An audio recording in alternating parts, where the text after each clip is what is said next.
정성산 TV를 애청해주고 계시는 대한민국 국민 여러분, 해외 동포 여러분, 탈북민 여러분들과 해외에 계신 북한 동포 여러분, 안녕하십니까? 북한군의 무기 현대화를 위해 중국에 파견돼 자금을 관리하던 총책임자가 지난달 3천만 달러가량을 빼돌려 도주한 것으로 알려졌다. 김정은이 무기 현대화를 목적으로 조성한 1억 달러 비자금 중 30%에 달하는 자금이다. 미국이나 유럽 등은 적성국가의 불법 자금을 인정하지 않는 만큼 관련 인사가 최근 한국에 들어왔을 가능성도 제기된다. 대북 소식통에 따르면 북한군 보위국 소속 고위 인사가 지난달 11일쯤 중국 베이징에서 무기 현대화 비자금 3천만 달러를 빼돌려 도주하는 일이 벌어졌다. 이 인사는 무기 현대화를 목적으로 중국에서 CNC 공작기계 등을 들여오는 임무를 맡은 것으로 전해졌다. 고액의 비자금을 관리해야 하는 특성상 김정은 정권의 핵심 간부로 일해온 것으로 알려졌다.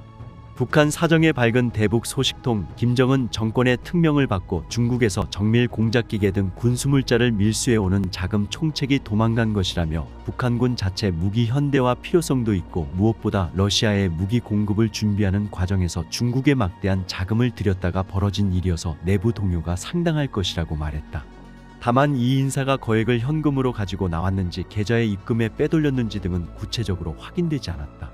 거액의 돈을 들고 달아난 점으로 볼 때 중국 내 도주 파트너가 있었을 가능성도 제기된다. 우리 돈으로 400억 원 이상의 돈을 가지고 도주한 전례는 2016년 7월 북한군 인민무력부 소속 소장이 450억 원 가량의 거액을 가지고 가족 2명과 동반 탈북한 게 사실상 유일하다. 이번에 도주한 인사가 소속된 북한군 보위국은 국가보위성, 사회안전성과 함께 북한의 3대 정보 사찰기관 중 하나로 군을 정치적으로 감시하는 기관이다. 북한 내 최대 권력기관 중 하나로 도주한 인사는 평양으로부터 살해 위협에 시달렸을 가능성이 크다. 신변 안전 보장을 받기 위해 한국에 들어왔거나 제3국 망명 가능성 등이 제기된다. 국가정보원은 개별 정보 사안에 대해선 확인해 줄 수 없다고 밝혔다. 남성욱 고려대 통일융합연구원장은 비자금 횡령이나 금전 사고가 발생해 평양에 문책 소환 가능성이 있어 탈출했을 것으로 보인다며 북한 고위층으로선 거액을 들고 한국으로 올 경우 평양으로부터 살해 위협에 시달릴 수 있어 신변 안전을 보장받기 위해 미국 등 제3국행을 추진했을 가능성도 있다고 했다. 중국은 대북 경제 제재를 엄격히 이행하고 있었다. 길림성과 북한 양강도를 연결하는 통상구의 실정을 들여다보니 조금 의외의 사실이 드러났다. 매트리스 수출 하나에도 스프링 등 철제품의 통관을 허가하지 않을 정도로 중국 무역업자에 있어서는 쉽지 않은 상황인 것이다. 그 결과 북한 정부는 밀수로 활로를 찾으려 하고 있었다. 지난 5, 6월에도 A씨의 취재를 통해 밀수가 재개되고 있다는 사실을 전한 바 있다. 지금까지의 취재에 의하면 밀수가 이뤄지고 있는 현장은 압록강 상류에 위치한 양강도 해산시와 그 맞은편인 길림성 백산시 장백현 부근이다. 북한 당국은 개인에 의한 밀수를 일절 인정하지 않고 완전히 국가가 통제 관리하는 국가 밀수를 하고 있다. 북중 공식 무역은 어떤 상황입니까?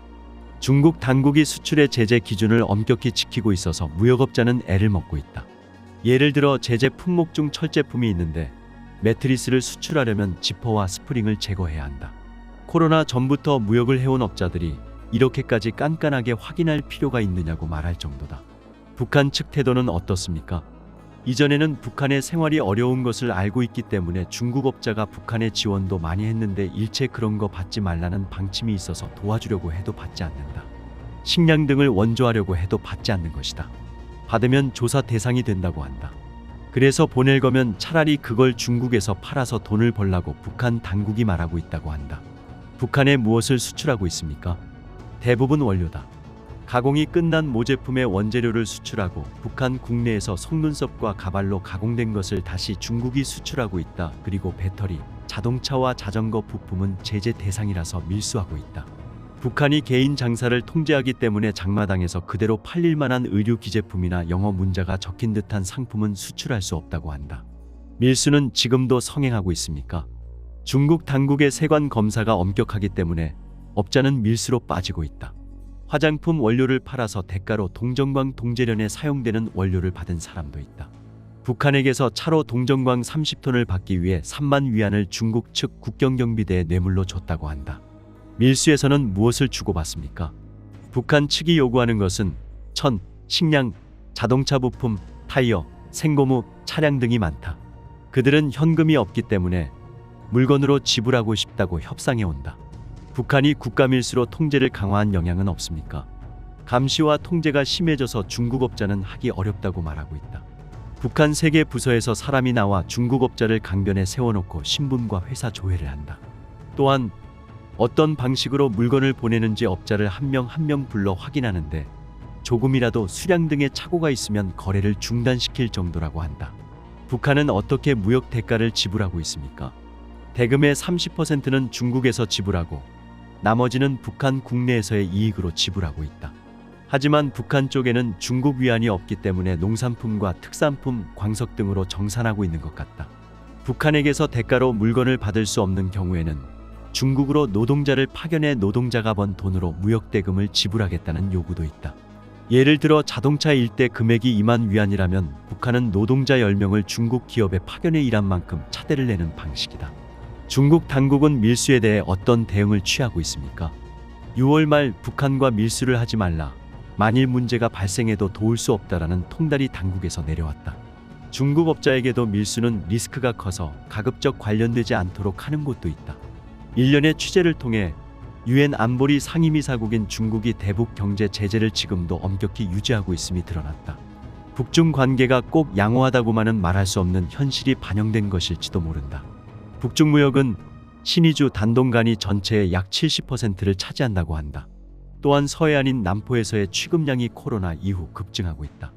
이런 통상구에서도 중국 당국이 경제 제재를 엄격히 이행하고 있는지는 확인할 수 없었다. 탈북의 시대는 끝났다. 지난 몇 년의 상황을 보면서 이렇게 강하게 느끼고 있다. 중국과의 국경인 두만강, 압록강 약 1400km 거의 전역이 여러 겹의 철조망으로 뒤덮여버렸다. 바이러스 침습 저지를 구실로 군대와 주민을 동원한 철조망과 경비초소 증강 공사가 몇 년에 걸쳐 진행됐다.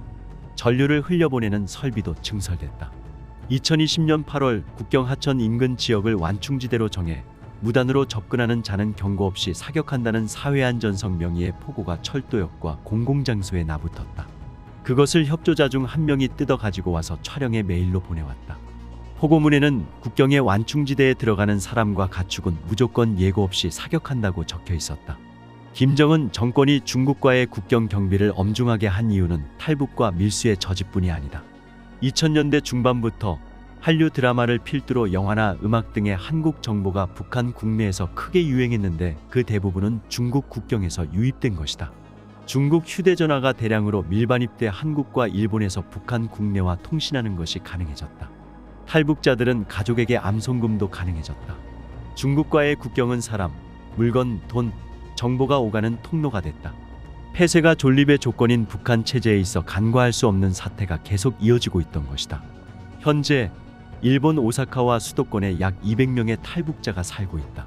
1959년부터 84년까지 계속된 귀국 사업에서는 제1조선인과 그 일본인 가족을 합쳐 9만 3천여 명이 북한으로 건너갔는데 이 귀국자와 북한 출생의 2세, 3세들이 일본으로 돌아오고 있는 것이다.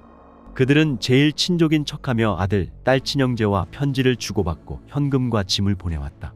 일본에서는 보험 우편으로 현금을 1회 10만 엔까지 안전하게 송금할 수 있다. 경제 제재 때문에 사치품이 없는지 세관에서 꼼꼼히 살피긴 하지만 짐도 보낼 수 있다. 이것도 코로나로 멈췄다. 김정은 정권은 팬데믹 발생 후 얼마 지나지 않아 시장에서의 식량 판매에 개입하기 시작했다. 가격의 상한을 설정해 상인에게 엄수할 것을 강요하고 매석과 매점을 감시했다. 다음으로 시장에서의 식량 판매량을 제한하고 농촌에서 시장으로의 곡물 유출 단속에 나섰다. 2019년부터 복구를 꾀하던 국영 양곡 판매소에 식량을 집중시키는 조치였다. 이것은 주식인 백미와 옥수수의 전매점으로 코로나라는 비상사태에서의 일시적 식량 관리책이라고 나는 생각했다. 하지만 그 본질은 다른 곳에 있다는 것이 차차 드러났다. 취재 파트너들의 보고를 종합하면 2021년부터 양곡 판매소에서는 재고가 있을 때 파는 방식에서 월 2회 1인당 5kg 정도를 세대 단위로 판매하는 방식으로 바뀌었다. 2022년 12월 시점의 시장 가격은 대체로 백미 6,000원, 옥수수 3,000원이었는데 양곡 판매소에서는 백미 4,400원, 옥수수 2,400원으로 판매했다. 서민은 저가 판매를 환영했지만 문제는 필요량에 턱없이 부족하다는 것. 출근하는 노동자에게는 한 달에 몇 킬로 정도이지만 식량 배급이 실시됐다. 결근이 계속되는 사람은 제외됐다. 2023년 1월 마침내 시장에서의 백미와 옥수수 판매가 금지됐다. 김정은 정권이 노리고 있던 것은 식량 유통의 주도권을 시장으로부터 탈환해 국가전매제로 이행하는 것이었다고 나는 보고 있다. 목적은 칼로리 통치의 부활일 것이다. 먹여줄 테니 말을 들어라라는 듯이 식량을 통제의 도구로서 활용한다. 앞으로 정권과 시장의 싸움은 어떻게 마무리될까? 정성산TV 좋아요, 구독, 알림은 큰 힘이 됩니다. 후원해주시는 모든 분들께 가열차게 멸공.